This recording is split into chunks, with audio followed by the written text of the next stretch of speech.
자, 준비됐습니까? 자, 하나, 둘, 셋. 누가 믿었느냐? 여호와의 팔이 누구에게 나타났느냐? 그는 자라나기를 주 앞에 자라나기를 연한 순과 같고 땅에서 나온 뿌리 같아서 고운 모양도 없고 풍채도 없은즉 우리가 보기에 흠모할 만한 아름다운 것이 없도다. 그가 사람에게 그가 버림을 받았으며 사람에게 버림을 당했으며 낳고 간고를 많이 겪었고 질고를 앓은 자라. 마치 그가 그에게서 얼굴을 가린 것 같이 버림을 당하였고 멸시를 당하였고 그를 기여기지 아니하였도다. 그는 실로 우리의 질고를 지고 우리의 슬픔을 당하였거늘 우리는 생각하기를 그는 징계를 받아 하나님께 매를 맞고 우리도 고난을 당한다 하였도다. 그가 찔림은 우리의 허물 때문이요 그가 상함은 우리의 죄악 때문이라. 그가 징계를 받음으로 우리가 평화를 누리고 그가 집주에 맞음으로 우리가 나음을 입었도다. 우리는 다 양 같아서 그릇 행하여 각기 제대로 갔거늘 여호와께서는 우리 모두의 죄악을 그에게 담당시키셨도다. 아멘. 네, 여러분 감사합니다. 우리 기도하겠습니다. 하나님 아버지 은혜를 감사합니다. 우리에게 말씀을 주심을 감사합니다. 그 속에서 주의 크신 은혜와 사랑을 깨닫고 우리가 주님을 찬양하며 경외하며 믿음으로 살아갈 수 있도록 인도하심을 감사합니다. 우리가 무엇이간데 독생자 예수 그리스도를 이 땅에 보내시고 우리가 무엇이간데 그 보혈의 피를 흘리시고 아버지 또한 우리가 그 놀라운 또한 공로를 의지하여서 주 앞에 담대히 나갈 수 있도록 하셨나이까. 그 놀라운 사랑을 한시도 잊지 않게 하여 주십시고 늘 언제나 그 은혜 속에서 기쁨과 감사 속에 살아가게 하여 주십시고 우리의 삶의 의미가 우리의 삶의 사명이 또한 우리의 십자가 무엇인지를 바로 알고 살아가는 주의 백성이 될 수도 은혜 내어 주시기만 기도합니다. 오늘도 우리에게 말씀하여 주십소서. 예수님으로 기도드립니다. 아멘. 에스겔서 37장입니다. 1절부터 10절까지 교독을 하겠습니다.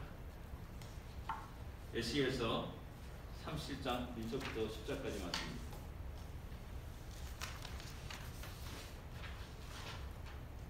에스겔서 30장 1절부터 10절까지 말씀 교독하겠습니다. 제가 1절 읽겠습니다. 여호와께서 권능으로 내게 임하시고 그의 영으로 나를 데리고 가서 골짜기 가운데 두셨는데 거기 뼈가 가득하더라. 나를 그 뼈 사방으로 지나가게 하시기로 본즉 그 골짜기 지면에 뼈가 심이 많고 아주 말랐더라. 그가 내게 이르시되 인자야 이 뼈들이 능히 살게 살 수 있겠느냐 하시기로 내가 대답하되 주 여호와여 주께서 아시나이다. 또 내게 이르시되 너는 이 모든 뼈에게 대언하여 이르기를 너희 마른 뼈들아 여호와의 말씀을 들지어다. 주 여호와께서 이 뼈들에게 이같이 말씀하시기를 내가 생기를 너희에게 들어가게 하리니 너희가 살아나리라. 너희 힘줄을 두고 살을 피고 가죽으로 덮고 너희 속에 생기를 넣으니 너희가 살아나리라. 또 내가 여호와인 줄 너희가 알리라 하셨더라. 이에 내가 명령을 따라 대언하니 대언할 때 소리가 나고 움직이며 이 뼈 저 뼈들이 맞아 뼈들이 서로 연결되더라. 내가 또 보니 그 뼈에 힘줄이 생기고 살이 오르며 그 위에 가죽이 덮이나 그 속에 생기는 없더라. 또 내게 이르시되 인자야 너는 생기를 향하여 대언하라. 생기에게 대언하여 이르기를 주 여호와께서 이같이 말씀하시기를 생기야 사방에서부터 와서 이 죽음을 당한 자에게 붙어서 살아나게 하라 하셨다. 이에 내가 그 명령대로 대언하였더니 생기가 그들에게 들어가매 그들이 곧 살아나서 일어나 서는데 극히 큰 군대더라. 아멘. 에스겔서에는 굉장히 중요한 그 환상이 몇 개 있습니다. 10장 11장에 여호와 영광이 한 예루살렘을 성전을 떠나는 그런 장면을 우리에게 얘기해주고 있고요. 그 다음에 이제 이 30장의 마른 뼈들이 다시 살아나는 그 환상을 보여줍니다. 그리고 여기서 다시 이제 떠났던 여호와 영광이 다시 예루살렘으로 성전으로 돌아오는 그 사건이 또 이어서 기록되고 있고요. 그 다음에 우리 잘 알았듯이 예루살렘 성전에서 물이 나와서 처음에는 발목으로, 그다음에 무릎으로, 허리로, 그다음에 차이나 물처럼 흘러내려가는 그 장면을 이야기해주고 있습니다. 우리가 너무나 잘 알고 있는 말씀입니다. 내용은 너무나 잘 알고 있죠. 근데 이제 우리가 다시 한번 이 말씀 속에서 은혜를 잊기를 원합니다. 하나님이 어떤 골짜기로 에스겔을 인도하십니다. 그에게 또한 마른 뼈들을 보여주십니다. 그리고 그 사방을 걷도록 하십니다. 그 사방을 걸어 다니면서 에스겔은 과연 어떠한 마음을 가지고 그 일들을 보고 있냐라는 것입니다. 모든 골짜기들을 살피면서 어쩌면은 그는 어떤 생명의 흔적이 있을까라고 살펴보았을지 모릅니다. 그러나 그곳에는 생명의 흔적이 하나도 없었습니다. 생명이 없는 마른 뼈들만 가득 차 있었습니다. 뼈들은 또한 제자리에 붙어있는 것이 아니라 머리는 머리로 뒹굴고 팔은 팔대로 뒹굴고 있고 제멋대로 흩어진 그런 상황, 생기를 전혀 찾아볼 수 없는 그런 상황을 에스겔 선지자는 보았을 것입니다. 그리고 하나님은 에스겔 선지자에게 11절에 이렇게 말씀합니다. 이 뼈들은 이스라엘 온 족속이라. 그들이 이르기를 우리의 뼈들은 말랐고 우리의 소망이 없어졌으니 우리는 다 멸절되었다 하느니라 라고 말씀합니다. 하나님이 에스겔에게 이 마른 뼈 환상을 보여주신 그 일들이 이스라엘 족속의 그 상황을 바로 알 것을, 볼 것을, 직시할 것을 이야기하고 있음을 알 수가 있습니다. 바벨론 포로 생활에 잡혀온 모든 자들은 소망 없는 자들이었습니다. 그 사실을 스스로 깨닫고 스스로 절망에 빠져가지고 우리는 말랐고 소망이 없다, 그리고 우리는 다 멸절되었다 라고 스스로가 그 입에서 이야기하고 있다는 사실입니다. 절망의 상태, 자기 힘과 능력으로는 그 상황을 변경시킬 수 없는 절망의 상태를 에스겔 선지자에게 보여주시고 있는 겁니다. 여기서 중요한 것은 뭐냐면은 하나님이 보여주신 것을 정확하게 볼 수 있는 눈을 가진 자가 바로 에스겔이었다는 사실을 알 수가 있습니다. 하나님 이 시대에 우리를 놓으셨습니다. 하나님 또한 우리를 이곳으로 불러주셨습니다. 우리 주님은 너희는 세상의 소금이라 라고 말씀하고 있고 또한 너희는 세상의 빛이라 라고 말씀하십니다. 우리 분명히 세상 속에 살아가는 자들입니다. 근데 중요한 것은 뭐냐면 하나님이 이 시대, 이 세상에 살아가는 우리들에게 무엇을 보여주고 계시냐라는 겁니다. 또한 우리는 지금 현재 그 하나님이 보여주신 것을 바로 보면서 살고 있냐라는 겁니다. 우리는 무엇을 보고 살아갑니까? 화려하고 멋있는 또 풍성함을 보고 살아갑니까? 아니면 정반대로 진정 영적으로 타락하고 황폐된 그런 모습 속에서 우리가 살고 있으니까 또한 그것을 보고 있냐라는 겁니다. 지난 주간에 시카고 시장이 당선된 그 뉴스를 듣게 되었습니다. 잘 알다시피 동성애자 여자 시장이 당선되었습니다. 과연 어떻게 우리는 그 사건을 보고 계시냐라는 겁니다. 역사적으로 처음으로 있는 일이다, 이런 식으로 우리가 이야기하고 말할 것이냐라는 겁니다. 또 지난 주간에 또 우리 한국의 속초에서 일어났던 산불의 그 사진들을 또 쭉 봤습니다.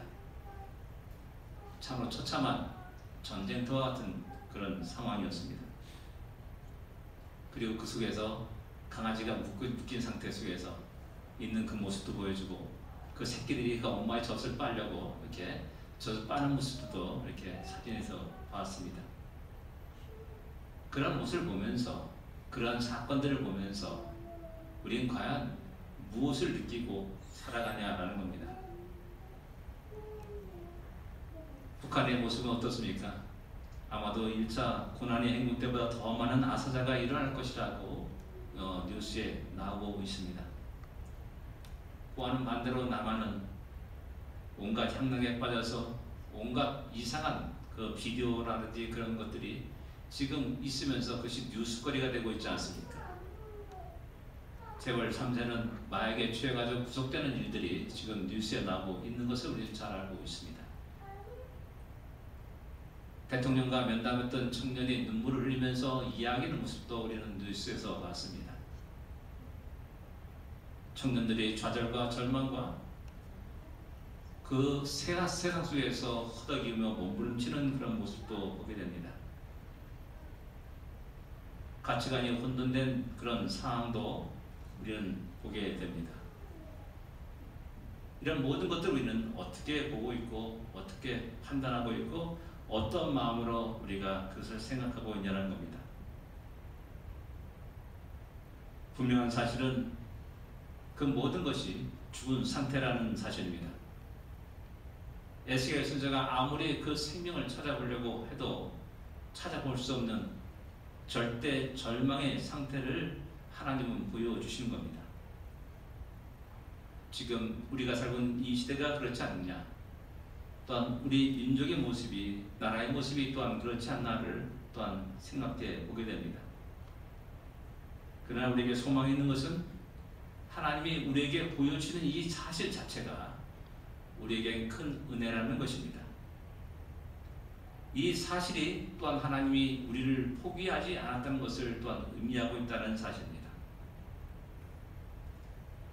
우리의 실체를 바로 알게 되면은 우리는 의원을 찾아갈 수가 있습니다.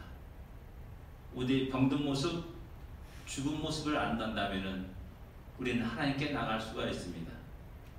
하나님을 매달려 우리를 긍휼히 여겨달라고, 불쌍히 여겨달라고, 또한 자비와 긍휼을 베풀어 달라고 울부짖을 수 있다라는 겁니다. 그래서 우리의 실체를, 이 시대를 바로 아는 것이 그렇게 중요합니다. 또한 그러한 세상을 바로 볼 수 있는 눈을 가지는 것이 중요하다라는 사실입니다. 하나님 또한 에스겔에게 질문을 합니다. 인자야, 이 뼈들이 능히 살겠느냐? 라고 질문을 합니다. 인자, 이 뼈들이 능히 살겠느냐?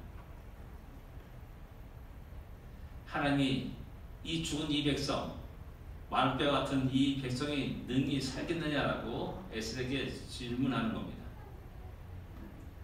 또한 이것은 어떻게 보면은 에스겔, 내가 이 죽음을 생명으로 바꿀 수 있냐라는 것입니다. 내가 이 뼈들을 살릴 수 있냐라는 그러한 뉘앙스가 또한 거기에 담겨 있다라고 말할 수가 있습니다. 이런 질문을 받게 된다면 우리는 과연 어떻게 하나님께 대답할 수 있겠습니까? 이 시대가 새롭게 하나님의 영광을 돌리는 그러한 모습으로 바뀔 수 있냐라는 겁니다. 우리 가정이, 우리의 자녀들이, 또한 우리 조국 대한민국이 그렇게 새롭게 회복될 수 있냐라는 겁니다. 더 나아가서 우리가 늘 기도하는 저 북한이 이렇게 다시 회복된 놀라운 역사가 일어날 것이냐라는 그런 질문을 오늘 이 시대에 하나님은 우리에게 하고 있는 겁니다. 근데 안타깝게도 우리는 이 땅에 발을 붙이고 살고 있기에 자연스럽게 세상의 가치관에 물들 때가 많이 있습니다. 세상이 절망 속에 살아가고 부정적이고 또한 온갖 죄악이 난무하는 그 상황 속에서도 우리는 알지 못하게 우리도 모르는 사이에 우리 심령 역시 그렇게 물들어가고 빠져들게 됩니다. 우리 인간의 이성과 지혜로 이런 상황을 어떻게 변화시킬 수 있을까? 라고 질문하지만은 그 대답은 절망적일 수밖에 없습니다. 이 시대 사람들에게 다시 웃음을 회복시켜 줄 수 있을까? 그 일을 할 수 있는 사람이 그 누구인가? 라고 질문하게 된다면은 없다라는 그런 말밖에 할 수가 없습니다. 모세도 민수기 11장에서 백성들이 고기를 좀 달라라는 그런 원망을 들었을 때 하나님 차라리 나를 죽여주십시오라고 이렇게 기도하는 것을 보게 됩니다. 이제 지친 것이죠. 그리고 영적인 상태가 참으로 위기상속에 있었음을 갖다가 우리가 짐작할 수가 있습니다. 하나님이 야, 한 달 동안 실컷 질리도록 먹을 수 있게 해줄게 라고 했을 때 모세의 말이 뭡니까? 양떼와 숫대를 잡은들 조카오며 바다의 고기를 모은들 조카오리까 택도 안 됩니다 라고 이렇게 모세가 이야기하는 것을 보게 됩니다. 모세의 탈진한 상태, 모세의 영적인 상태를 우리가 짐작할 수 있는 대목이라 할 수가 있습니다. 다시 한번 우리 자신들에게 한번 또한 이 질문을 다시 한번 해볼 필요가 있습니다. 우리는 우리가 당면한 이 모든 문제를 해결할 수 있습니까? 소망을 잃어버린 자에게 소망을 줄 수 있습니까? 절망하는 자를 다시 일으켜 세울 수 있습니까?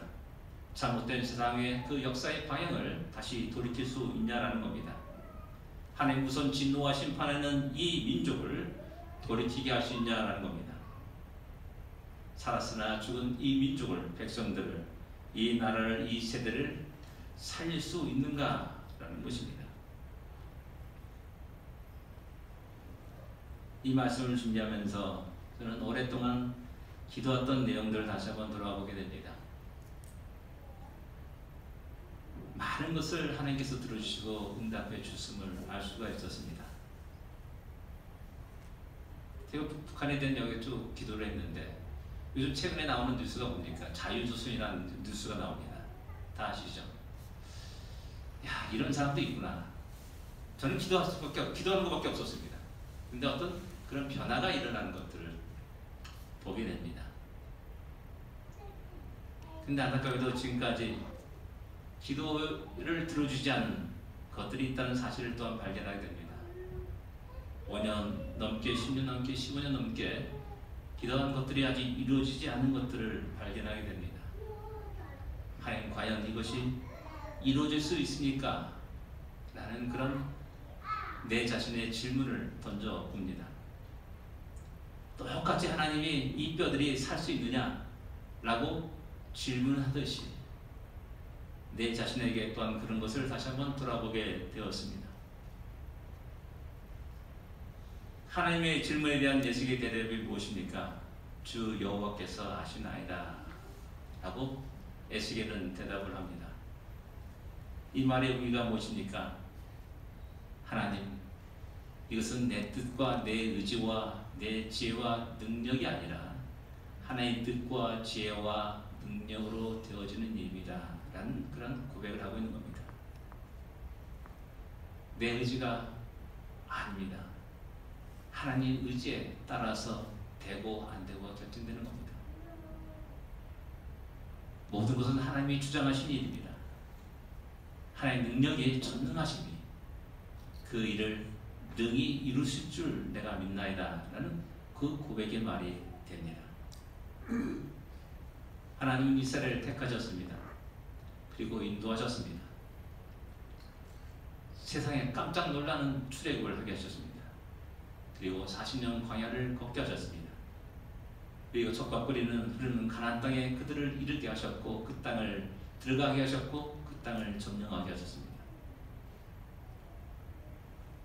모든 것이 하나님이 행하신 일이었습니다. 모든 것이 이스라엘 백성들을 위해서 베푸신 하나님의 놀라운 은혜였습니다. 이스라엘 백성의 의지와 지혜와 능력이 거기에 개입된 것이 아니었음을 우리는 잘 알고 있습니다.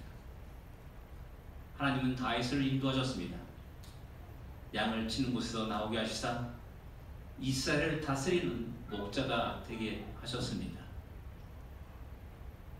하나님이 행하신 놀라운 일들이었습니다. 모든 것이 하나님의 은혜였음을 다했음 고백하지 않을 수 없었습니다.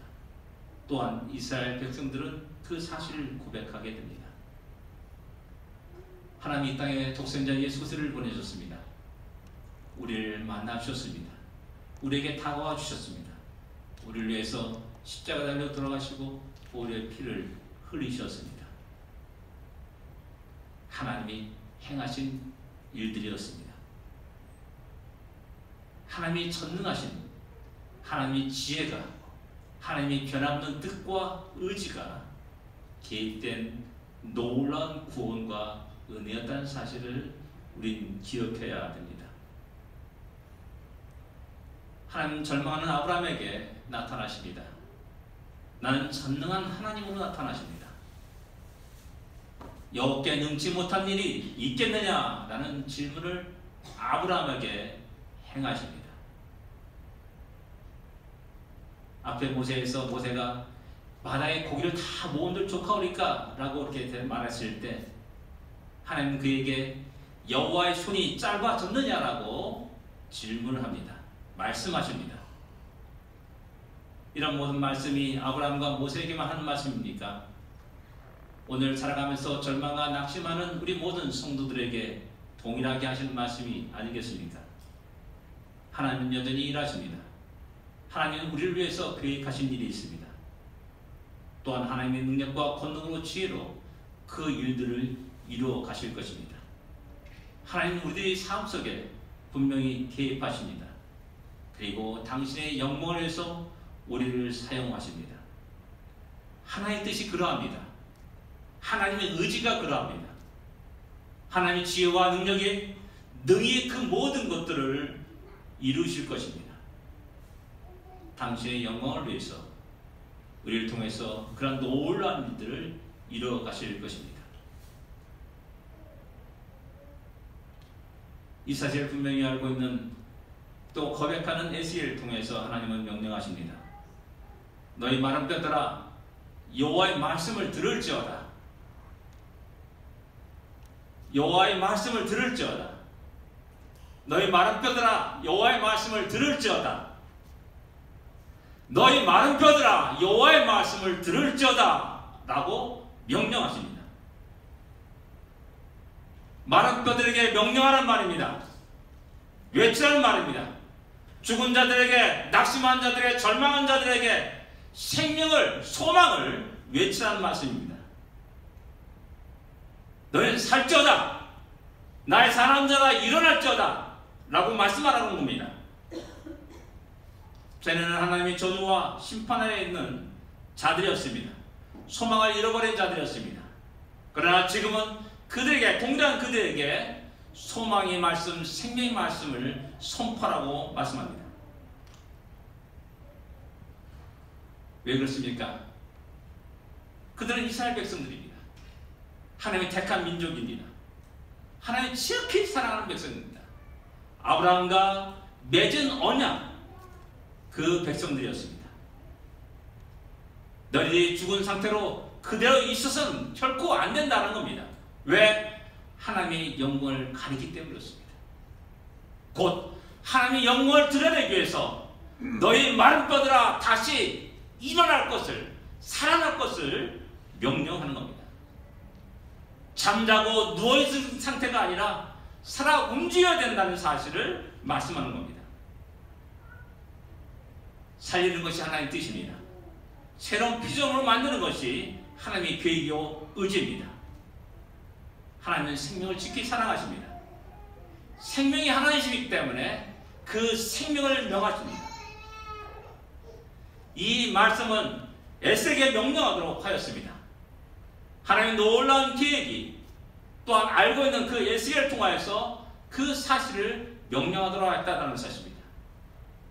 이 말을 할 수 있는 사람이 누굽니까? 오직 에스겔 그 한 사람밖에 없었다는 사실입니다.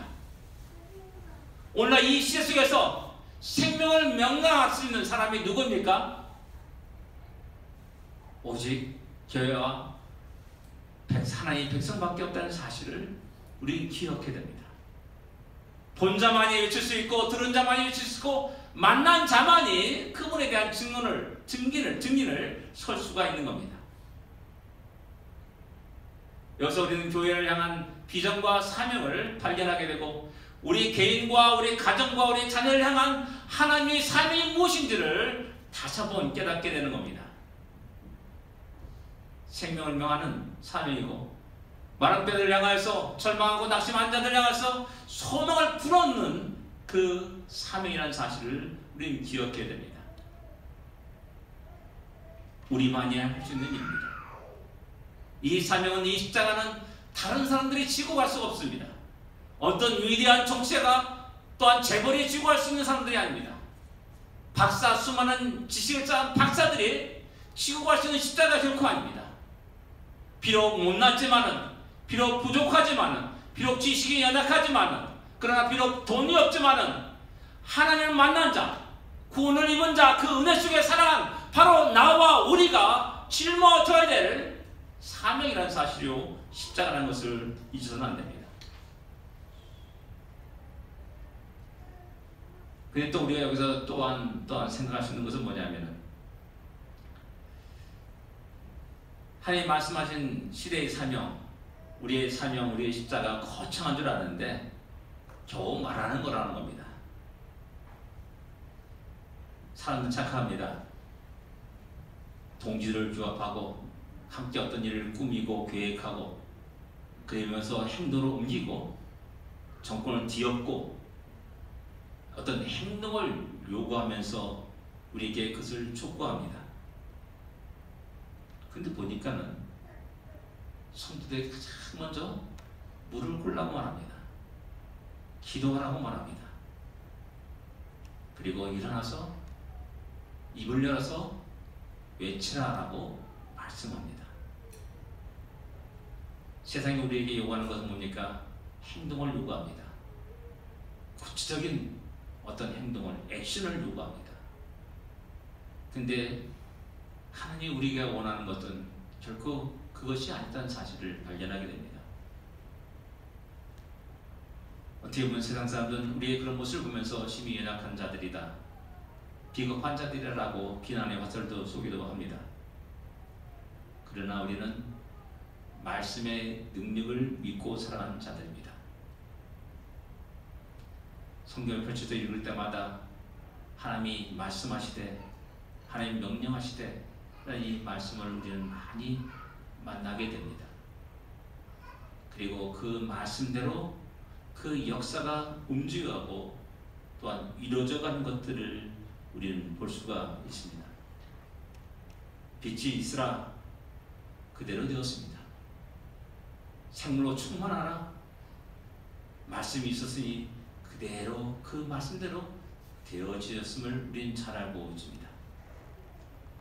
바위를 향하여 물을 내라 라고 명령하였더니 그 말씀대로 그대로 이루어졌습니다. 귀신아 나갈지어다 라고 했더니 귀신이 나가게 됩니다. 금과 내게 없으나 나사렛 예수의 이름으로 일어나 걸으라 라고 명령했더니 그대로 그가 일어나 뛰고 또 춤추면서 하나님께 영광 드리는 장면을 우리는 잘 알고 있습니다. 말씀, 하나님께서 우리에게 다 입을 주셨습니다. 우리 이제 입을 열어야 할 때입니다. 생기를 불어넣을 때입니다. 그리고 생명을 명할 때라는 사실입니다. 예수의 이름의 능력을 사용하는 성도가 되어야 됩니다. 그 대언의 결과가 어떻게 나타납니까? 너무나 놀란 장면이 에스겔 선지자의 눈앞에 펼쳐지게 됩니다. 에스겔 선지자가 도저히 상상할 수 없는 일들이 일어나게 됩니다. 뼈들이 서로 연락되어서 붙어갑니다. 자기 위치에 들어가게 됩니다. 힘줄이 생깁니다. 그리고 뼈들이 연결됩니다. 근육이 살에 오릅니다. 그리고 또한 가죽이 덮입니다. 점차 완전한 모습으로 변화되어가는 그런 모든 것들을 보여주고 있습니다.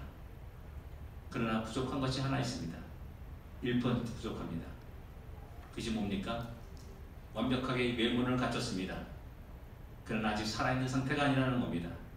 그 몸 안에 생기가 없었습니다. 살아있는 것 같으나 죽은 자들이었습니다. 아직 여전히 죽은 자들이었다는 사실입니다. 그래서 하나님은 에스겔 선지자에게 마지막으로 생기를 명하라 라고 말씀합니다. 생기를 명하실 때 드디어 그 모든 뼈들이 진정 참다운 생명을 가진 자로서 움직이고 하나님이 큰 군대가 되었음을 에스겔 선지자는 우리에게 이야기하고 있고 증거하고 있다는 사실입니다. 상상할 수 없는 일이 에스겔 선지자의 눈앞에 펼쳐진 겁니다. 우리들이 삶 속에 참으로 아까 제가 말씀드렸듯이 5년이고 10년이고 15년이고 20년이고 계속해도 아직까지 이루어지지 않은 그것 속에서 우리 자신들은 절망할 때가 있습니다. 야, 이것은 도저히 하나님이 이루어지지 않는구나 라고 실망하고 낙심할 때가 많이 있습니다. 근데 그런 꽉 막힌 상황 속에서도 하나님은 명령하라 라고 말씀하고 있습니다. 생기를 불어넣을 것을 말씀하고 있습니다. 변화되지 않을 것 같은데 예수의 이름을 사용하여서 외치면 놀라운 역사, 우리가 상상할 수 없는 놀라운 일들이 펼쳐진다는 사실을 또한 우리는 기억해야 됩니다. 그러기에 우리는 변함없이 낙심하지 않고 다시 주 앞에 나와서 기도합니다. 똑같은 기도의 내용을 가지고 5년, 10년, 20년, 아니 어쩌면 나의 생명 다하는 그날까지 그 기도를 하게 되는 겁니다. 그리고 또한 역시 우리 또한 6절을 여러분 다 같이 읽어보겠습니다. 6절입니다. 6절을 다 같이 읽겠습니다. 너희 위에 힘줄을 두고 살을 입히고 가죽으로 덮고 너희 속에 생기를 넣으리니 너희가 살아나리라. 또 내가 여호와인 줄 너희가 알리라 하셨다 하라. 또 내가 여호와인 줄 너희가 알리라. 이런 에스겔서를 쭉 읽어보는데요. 과연 여러분들 어떤 것을 발견합니까? 저도 지금까지 수없이 성경 읽었어요. 근데 에스겔 독특한 특징이 뭐냐면은 내가 여호와인 줄 알리라 라는 이 말이 굉장히 많이 반복된다는 겁니다. 성경 66권에서 가장 많이 반복되는 말이 내가 여호와인 줄 너희가 알리라 라는 이 말씀입니다. 세상은 여호와를 알지 못합니다. 세상은 여호와를 등지고 살아갑니다. 모든 이방인들이 우상에 절을 합니다. 그 또한 그런 속에서 살아가는 하나님의 백성조차도 그 믿음이 흔들하면서 때로는 바알에게 때로는 아셀에게 나와서 자기의 소원을 빌고 살아갑니다. 이런 상황 속에서 하나님이 놀라운 역사를 하나님이 행하신 큰 일을 보여주시면서 너희가 내가 여호와인 줄 너희가 알리라 라고 말씀하는 겁니다. 모든 이방들에게 선포하는 겁니다. 이방인들뿐만 아니라 믿고 살아가는 당시 살아가는 백성들에게 동일한 선포랍니다. 흔들지 말 것을 이야기합니다. 하나님 모세를 통하여서 바로 왕을 징계하십니다. 그럴 때마다 계속 반복되는 말이 뭡니까? 내가 여호와인 줄 아니라 라는 말이 계속 반복됩니다. 이것이 바로에만 해당됩니까? 아니었습니다. 다시 이스라엘 백성들에게 동일하게 말합니다.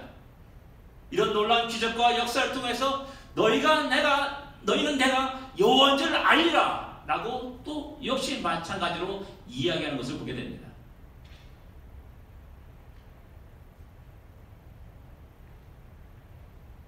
인간의 이성은, 인간의 완악함은, 인간의 죄악은 하나님을 거역하고 하나님을 등지고 하나님 말씀을 무시하고 하나님을 경외하지 않으며 살아갑니다. 그래도 잘 먹고 잘 살 줄 알고 그렇게 살아갑니다. 그러나 성경은 우리에게 분명히 이야기합니다. 그것이 멸망의 길이요 심판의 길이요 죽음의 길이요 영원한 지옥불에 가는 그 길임을 갖다가 분명히 말씀합니다. 그래서 당시 사랑하는 백성들에게 다시 눈물을 가지고 눈물을 흘리면서 호소를 합니다. 그렇게 사랑했던 당시 사랑하는 백성들이 바알과 아세라에게 달려가는 그 모습을 보면서 안타까운 마음으로 이야기하는 겁니다.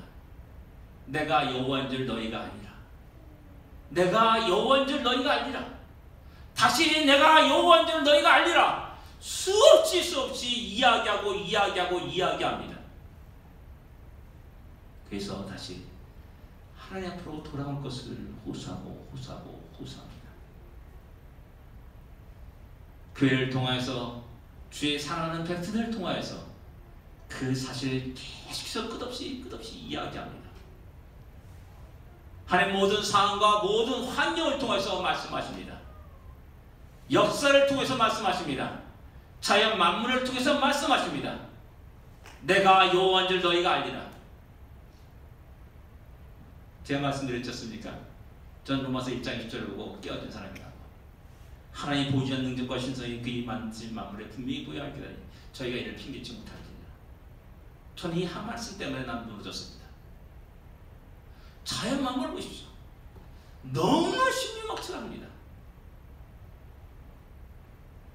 아무리 과거로 해석하고 설명하려도 안 되는 부분이 너무 많습니다. 그 속에서 나는 여호와 하나님을 알게 됐습니다.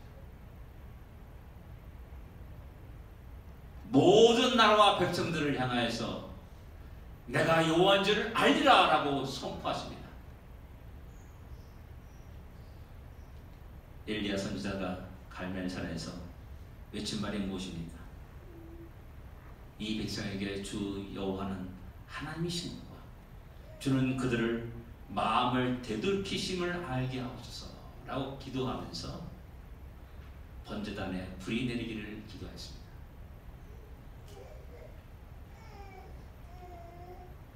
여호와인 줄 알리라.